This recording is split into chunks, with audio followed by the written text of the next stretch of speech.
After the fighting for Velika Novosiika, liberated in January, had died down, there was a slight pause in the advance. The East troop grouping was busy pulling up fresh reserves and planning new operations. But preparations for the next stage of the operation continued. Already in the second week of February, Russian troops increased the number of strikes on enemy positions.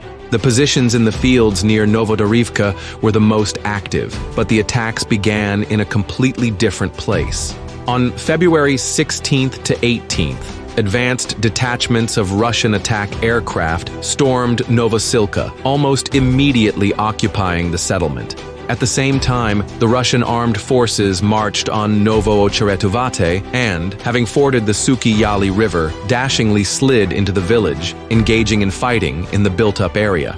In parallel, there were also preparations for the liberation of the fortified area between Novoocheretuvate and Novosiika. On the right flank, the enemy withdrew almost without a fight, but on the left flank, Ukrainian troops tried to resist, but could not repel the offensive from the east.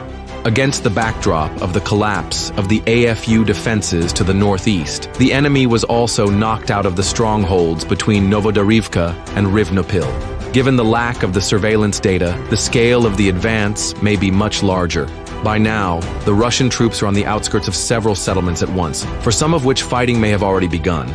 They are separated from the borders of the Dnipro region by only a few kilometers, but there are several enemy fortifications to be taken and fields to be crossed.